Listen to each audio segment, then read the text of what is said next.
a grabar. Vale. This meeting is being recorded. Y en obvio del tiempo, pues nos vamos rapidito. Nos gustaría, Vanessa, en primer lugar, que nos platicaras de ti y que nos platicaras un poco del libro, y a continuación nos lanzamos con las preguntas. Vale. Bueno, pues antes que nada, muchas gracias por la invitación. Me agarré en un momento un poco difícil porque en Colombia estamos pasando una ola invernal muy grave. De hecho, mi casa quedó atrapada entre varios derrumbes. Hasta hoy logré salir. Estoy ahora en la casa de mi madre, pero han sido unos días muy duros, entonces les pido excusas si no me puedo quedar la hora entera, pero han sido días muy difíciles. ¿Qué les cuento de mí? Yo soy abogada de la Universidad del Rosario acá en Bogotá. Estudié la maestría en escritura creativa en New York University. Y nada, escribo muy lentamente, muy despaciosamente, como se pueden dar cuenta. Y nada, básicamente esa es como mi vida. Muy bien, no, pues te agradecemos mucho, especialmente que estés pasando por ese momento y que te hayas dado el tiempo para acompañarnos el día de hoy. Así es que sin más, pues nos vamos a las preguntas. Aquí las preguntas las vamos haciendo en orden de aparición, como cada quien se fue conectando. Así es que Dani, adelante. Hola Vanessa, buenas noches, mucho gusto en conocerte. Mi pregunta es acerca sobre la mutilación en el libro.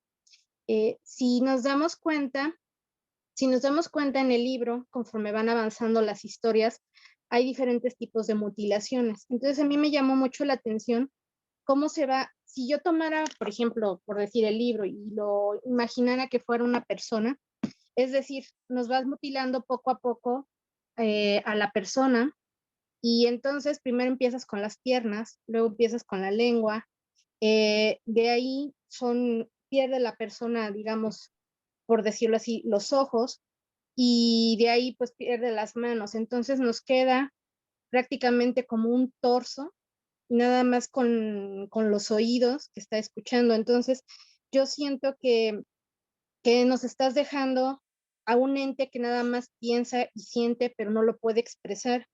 Y la única manera en que tiene la libertad de esos pensamientos y sentimientos es ahí, pero es una libertad enjaulada. Entonces me gustaría que nos platicaras un poquito acerca de ese simbolismo que tú plasmas acerca de la mutilación, por favor.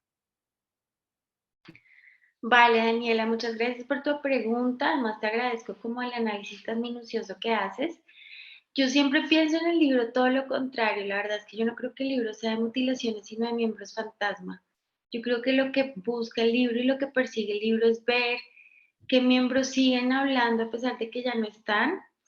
Siempre pienso como en la forma en que se tramita el miembro fantasma, que a muchas personas que ya no tienen una mano, por ejemplo, le sigue causando dolor e incomodidad. Y para tramitar ese dolor, esa incomodidad, se paran frente a un espejo y esa ficción del miembro que aparece les permite mover lo que ya no está. Es decir, que hay una ausencia que sigue contando, ¿no? Me parece importante como pensar en eso porque, digamos, en un país donde hay tantas desapariciones y tantos desaparecidos, la ausencia física no desaparece del todo a la persona, ¿no? Por fortuna. Y muchos de los familiares que están detrás de las personas que desaparecen siguen conviviendo con un fantasma y ese fantasma de alguna forma sigue diciendo cosas, ¿no? El libro también piensa o reposiciona un relato que para mí es muy importante, que es en Las Metamorfosis de Ovidio. A una mujer la violan para que no pueda, perdón, le cortan la lengua para que no pueda decir quién la violó, pero ella teje un telar y en esa aparición del telar se manifiesta, digamos, el rostro de la persona que la viola. Entonces siempre pienso en esas dos ficciones, ¿no? La que aparece en el espejo, la que aparece en el telar, y me interesan esos dispositivos porque siento que los miembros fantasma pueden seguir contando cosas. Yo pienso más que el libro, como te digo, habla de los miembros más fantasma más que de las mutilaciones, y por eso, digamos, el párrafo que hay como en la introducción habla de que siguen contando esos miembros que ya no están. Ok, entonces entiendo que esa mutilación es más hacia hacernos recordar por el tema de la memoria. Pues fíjate que al final la última mujer, que es la que cierra las historias, ya no recorre una geografía, que es lo que hacen los demás personajes, sino que recorre la memoria de los demás.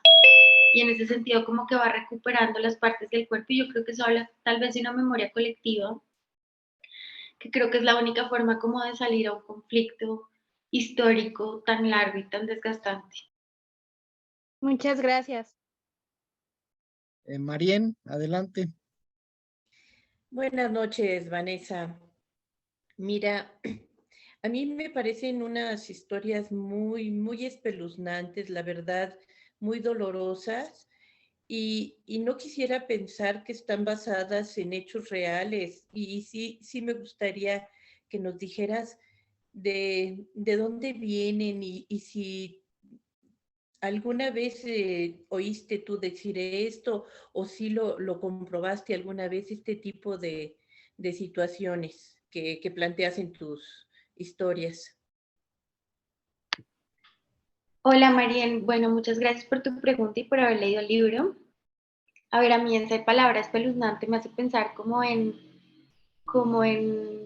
un relato de terror, y no creo que el libro sea un relato de terror para nada.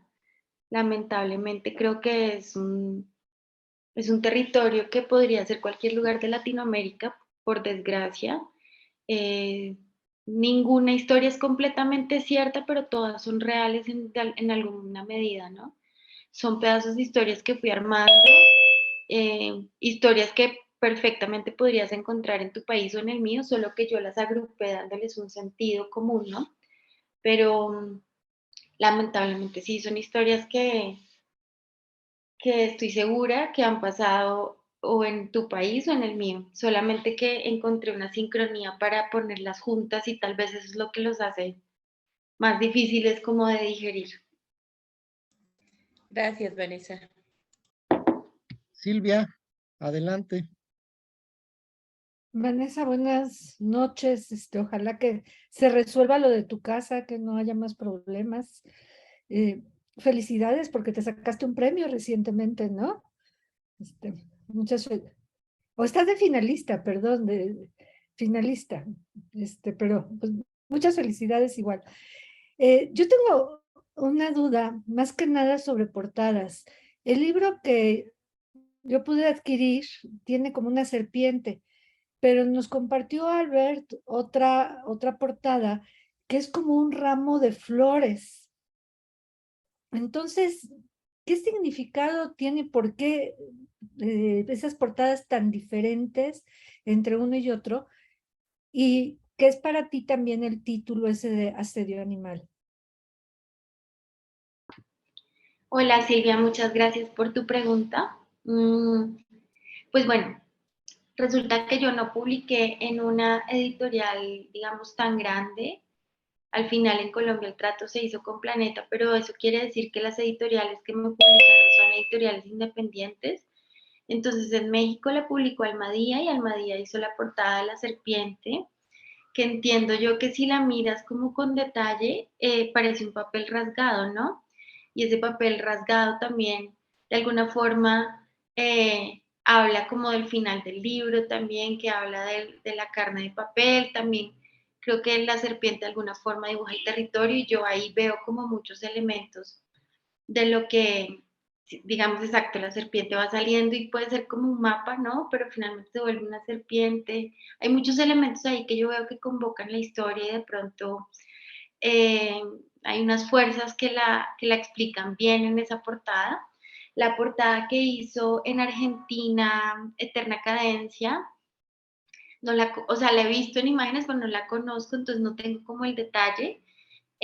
Aquí en Colombia también hubo una portada muy diferente, en Italia una portada muy diferente, en Brasil también. Yo creo que cada casa editorial, uno tiene como unos estándares que ellos van siguiendo, y dos, pues también por el contexto del país, y el diseñador hace sus propias interpretaciones, ¿no? Digamos que yo puedo tal vez como opinar sobre la portada, pero no tengo tanta potestad como para modificarla porque eso también depende como de la casa editorial. Bueno, y lo que pregunta sobre el título es, voy a tratar de resumir, es una reflexión que yo he venido haciendo.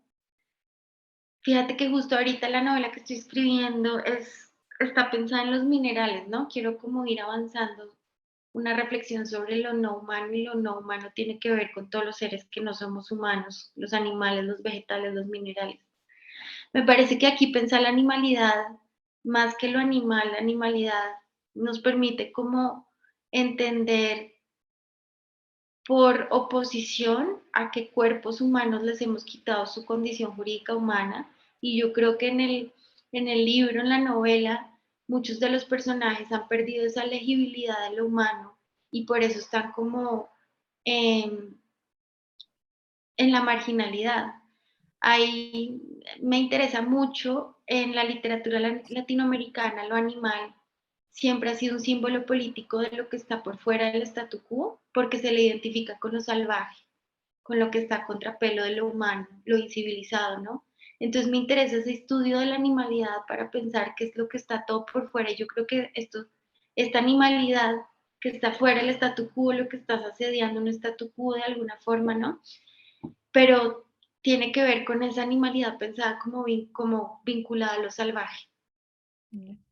Muchas gracias, sí, como que te permite entender otro poquito más del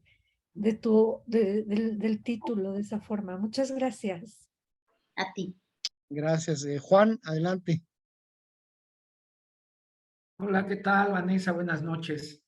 Bueno, tengo que decirte que me gustó mucho tu libro. Al inicio comienzo a leerlo y demás y siento como desconectadas las historias. Al final todas quedan muy bien enlazadas. Yo te quería preguntar sobre ese proceso creativo. ¿Cómo fuiste diseñando estas historias? ¿Fueron apareciendo? ¿Eran relatos aislados y después decidiste juntarlos? ¿Cómo fue ese proceso de llevarlo de cuento? Porque al final del día sí es una novela estructurada, o a lo mejor con ciertos elementos del cuento, pero bueno, al final del día yo pienso que sí es una novela bien construida. Me gustaría saber sobre ese proceso creativo. Vale, pues míralo, Juan, muchas gracias por tu pregunta. Creo que como que entiendes muy bien la anatomía de cómo se construyó el libro. Lo primero que yo pensaría es que yo creo que aquí hay una propuesta de que el personaje principal sea la geografía, sea el territorio, entonces en esa medida también creo que hay como un intento por descentralizar lo que normalmente pensamos que es una novela, que es como una cronología de unos personajes. Acá hay una cronología de un lugar y cómo, digamos, distintos personajes se mueven en ese lugar, pero para mí lo importante aquí es que cuenta ese lugar, qué reglas tiene ese lugar, digamos, qué imposiciones o qué opresiones tiene ese lugar. Eh, y bueno, sí, al final obviamente creo que es paradójico que al final cuando la novela cierra ya no anda sobre una geografía, sino sobre la memoria de los demás personajes, ¿no? Eh, pues para armarla sí fue un proceso súper duro, obviamente fue mi primera novela, es un proceso que es muy extenuante, muy difícil, muy desmoralizador. Pero bueno, finalmente lo que fue pasando es que mientras iba como escribiendo, iba resolviendo lo que tenía que resolver, y ya al final creo que solo había una forma como de resolver todo y fue la que encontré. Y cuando la encontré entendí que había terminado porque pensaba que iba a tener que escribir mucho más, pero luego un momento a otro encontré que cerraba y dije, bueno, no veo cómo puede cerrar de otra forma, ¿no? Y ahí ya dije, bueno, pues aquí está. Perfecto, muchísimas gracias y pues felicidades con esta novela. Te seguiremos leyendo. A ti, muchas gracias. Meli, adelante. Muchas gracias, buenas noches. Vanessa, un gusto conocerte. Em, Comentaste que te interesa mucho explorar los temas que están más allá de la humanidad, los personajes que son otros con respecto al ser humano. y que ahora empezaste con, digamos, con los animales, con la animalidad respecto al ser humano, tanto en contraparte como en semejanza, ¿no? Y cómo uno se puede transformar en el otro de una manera tan simple como dar un pequeño paso, o quizás más compleja, pero me gustaría que me comentaras acerca de tus siguientes proyectos, de cómo abordas algo mineral y si luego vas a, o sea, si esto se va a convertir como en una trilogía o cómo esperas tú encauzar tu obra. Muchas gracias. Hola Melissa, muchas gracias por acompañarnos hoy y por tu pregunta, me parece súper interesante. Pues fíjate que empecé como a investigar un poco sobre la vida de mi abuela, que tuvo una vida muy dura y muy difícil. Y me parece que de alguna forma como que hablar sobre la abuela es como hacer un poquito de arqueología sobre la vida de uno, ¿no? Y eso te lleva también como a pensar como que la vida humana también tiene eras geológicas, ¿no? Y tal vez lo más remoto que puedas ubicar en tu propia era geológica sea la piedra más primitiva que es tu abuela también, ¿no? Entonces, me parece que en cada pensamiento sobre lo no humano voy ubicando un elemento que me va gustando y me gustó asociar mi abuela con la geología y ahí encontré que podía como explorar la mineralidad. No creo que sea una trilogía, pero sí creo que me voy a enfocar en esos dispositivos de lo no humano para encontrar, para restaurar una humanidad. Muchas gracias. Esperamos entonces con, con muchas ganas. Y gracias por estar con nosotros hoy. A ti muchas gracias. Jenny, adelante. Gracias, buenas noches. A mí me gustó tu libro por la forma diferente en que nos estás contando y realmente estos protagonistas que nos ponen, que realmente es el lugar. Yo siento que el protagonista es el lugar. Y yo mi pregunta más bien te quería darte era el tipo de lenguaje que utilizaste en toda la novela. Se me hizo algo, me encantó esto del fresquito, de estas palabras que no había yo visto en otras novelas. Ahora sí que lo pensaste, sí, fue una idea que se vino en el camino, o era ya algo que ya tenías tú planeado para el lenguaje de toda esta novela al escribirla. Bueno, pues muchísimas gracias por tu pregunta. La verdad es que el lenguaje yo creo que es una parte central de la novela. Eh, es un lenguaje que me demoré muchos años como en construir y en destilar, tal vez sea la palabra.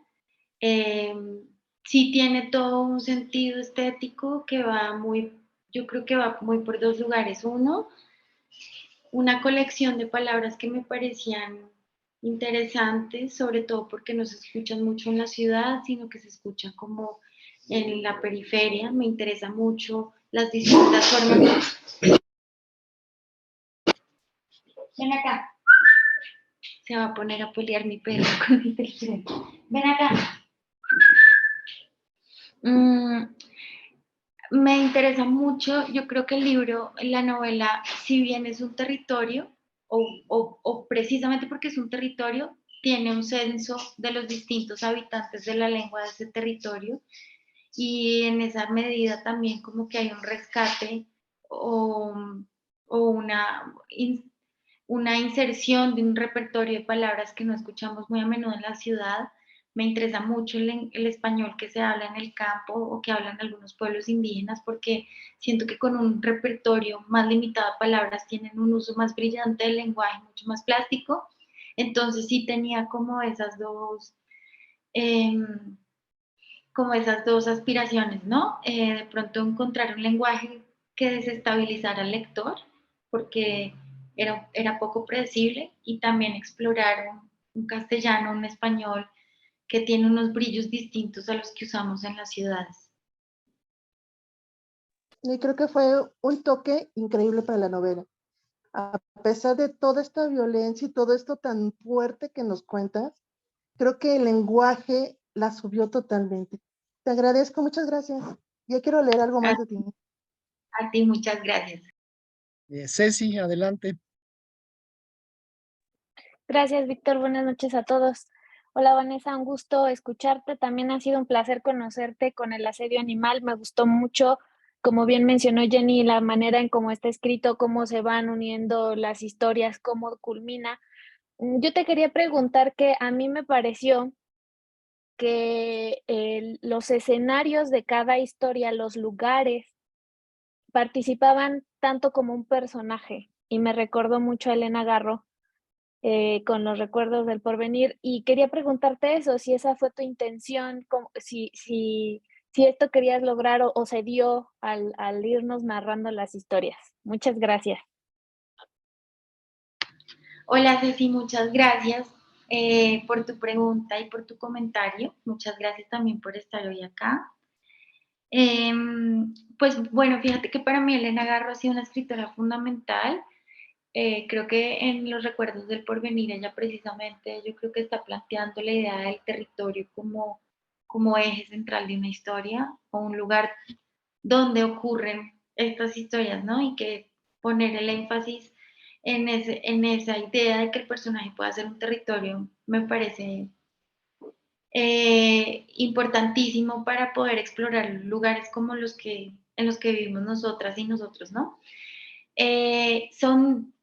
Digamos que el ejercicio que yo intenté hacer fue tal vez de centrifugar un territorio que era muy grande, que puede ser el territorio latinoamericano, que puede ser el territorio colombiano o el territorio peruano, ¿no? Que son territorios que son muy distintos, muy diversos, pero que sin embargo tienen como una comunidad de habitación.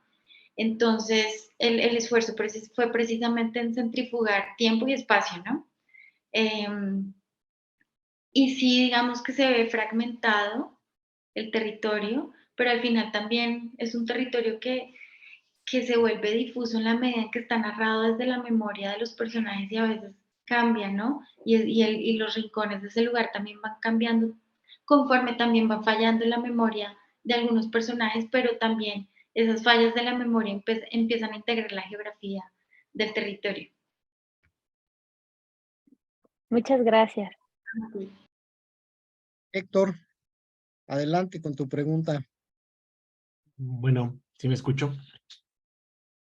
Hola Vanessa, buenas noches, qué gusto conocerte. Mira, ha sido bien duro leer tu historia. A final de cuentas, habla sobre situaciones que se viven no solamente en tu país, ¿no? Sino que se viven en una Latinoamérica que deja de lado toda esta gente que no vive en los centros o en las ciudades.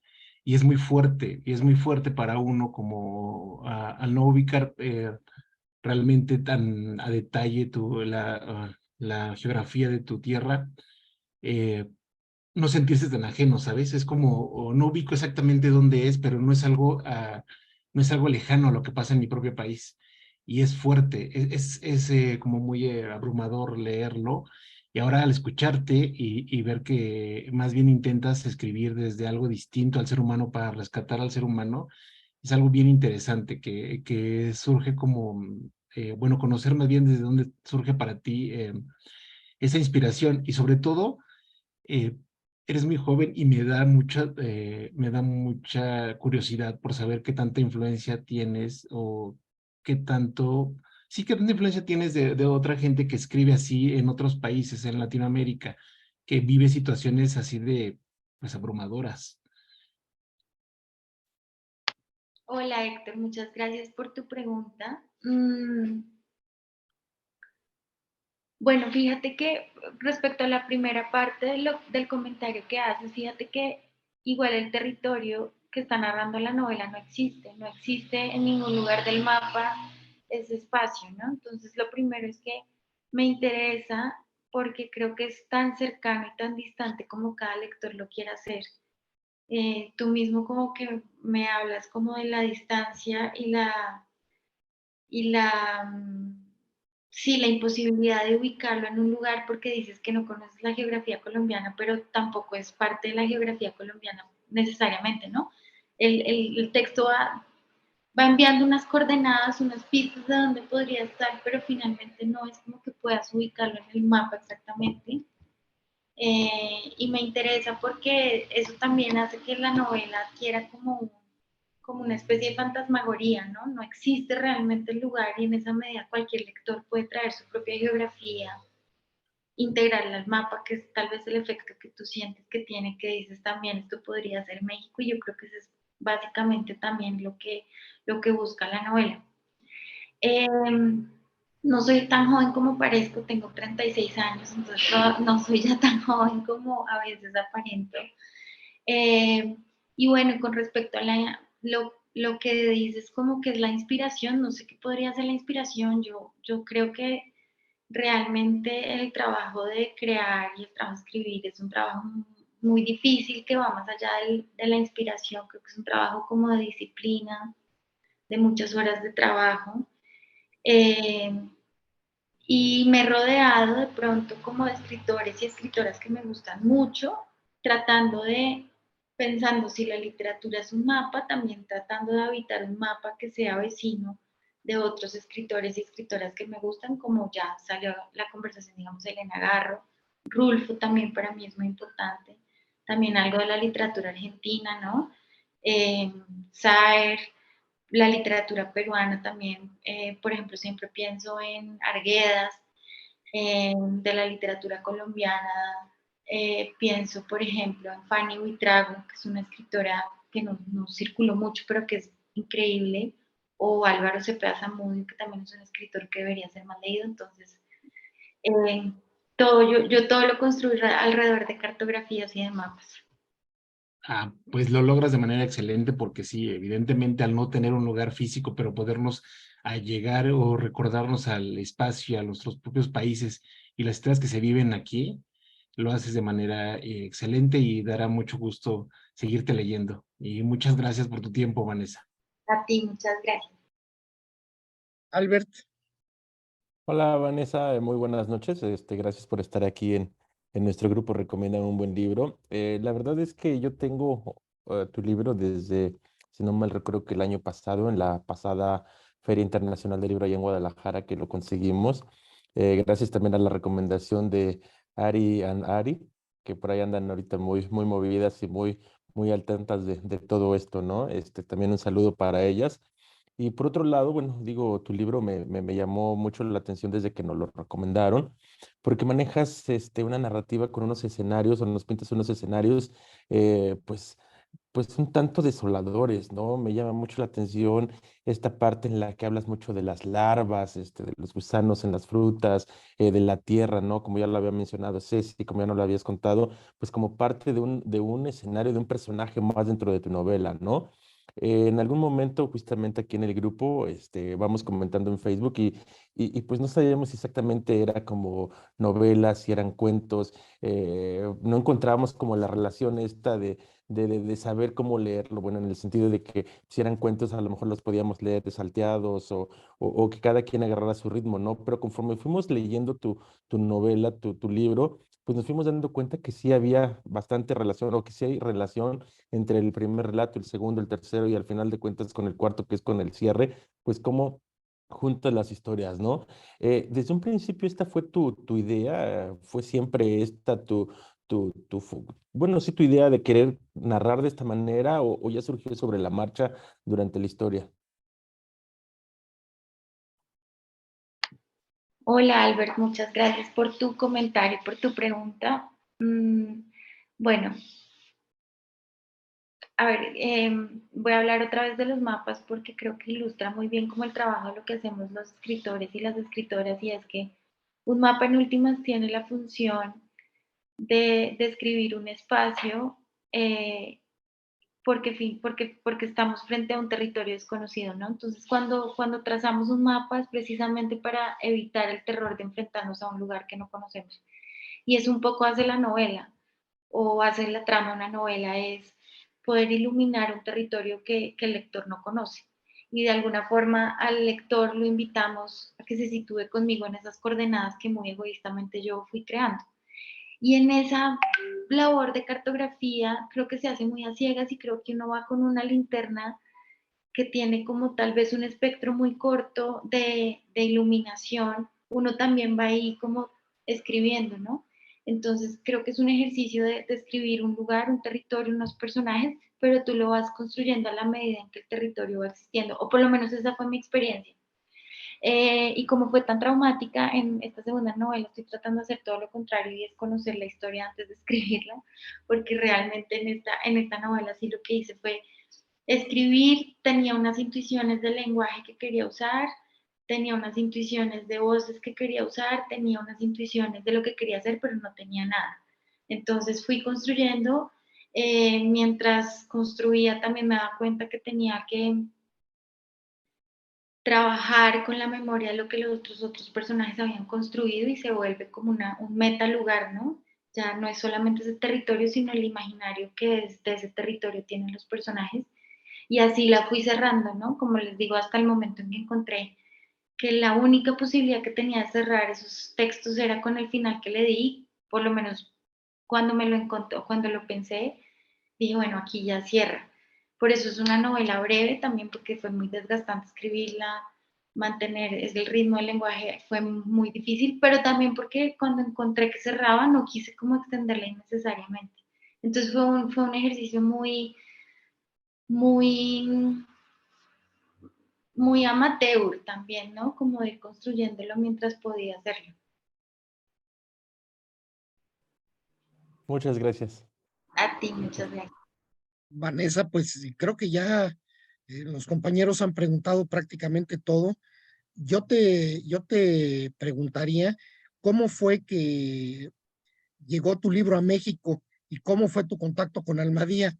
Nosotros siempre buscamos editoriales como Almadía y estas recomendaciones. Entonces, platícanos un poquito de eso.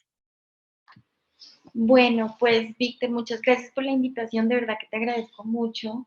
Me encantan estas charlas, me ponen muy nerviosa porque pues ya como que ver cómo se ve el libro desde otros ojos siempre me pone muy nerviosa, pero también me encanta como que estas alianzas que crea la literatura y este junte que genera como de varias personas distintas juntándose a leer, pues muy chévere el ejercicio y los felicito mucho.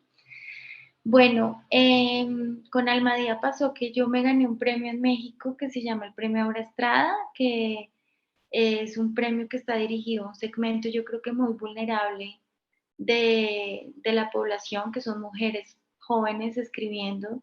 Yo creo que la industria editorial sigue siendo tremendamente machista, a pesar como de que se hayan publicado más mujeres.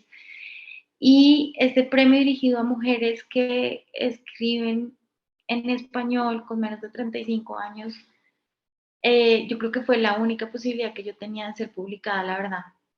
Entonces, cuando me gano el premio con el manuscrito, porque además tiene la otra bondad y es premiar manuscritos inéditos, ¿no? No libros publicados, porque eso ya es otro segmento distinto. El manuscrito es muy vulnerable y tiene casi que el 100% de chances de no llegar a ser publicado, ¿no? Entonces, ahí en la Feria del Libro de Oaxaca, cuando me entregan el premio, la Feria del Libro de Oaxaca está muy vinculada al Almadía, ¿no?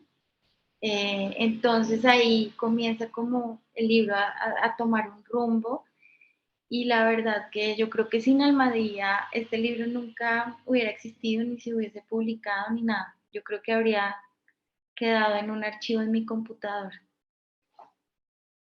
Así que le debo mucho a México, la verdad es que yo adoro México y le debo prácticamente todo. No, pues muchas gracias y muchas gracias por acompañarnos. Mira, estamos cumpliendo con el tiempo que nos habías pedido. Y ya nada más como último favor, pues una foto para el recuerdo aquí, Claro los que que tengan sí. su libro a la mano. No, por el contrario, yo les agradezco mucho y también por la comprensión, de verdad, muchas gracias. No, muchas gracias por acompañarnos y sobre todo dadas las circunstancias. Esperamos a Héctor que... ya, ya se le había trabado el celular. Ahí va otra vez. Una, dos y tres. Sacamos otra porque luego me regañan que salen con los ojos cerrados, perdón. Ahí va Ocho. nuevamente. Una, dos y tres. Muchísimas gracias, Vanessa. Muy No, a todos. agradecidos contigo. Muchas gracias, de verdad. Súper interesante todas las preguntas y los comentarios. Muchísimas gracias. Gracias a todos, Perfecto. buenas Gracias, noches. Gracias, Muchas Vanessa. gracias. Que todo se Bye. Un arregle por gusto. casa. Gracias, chao.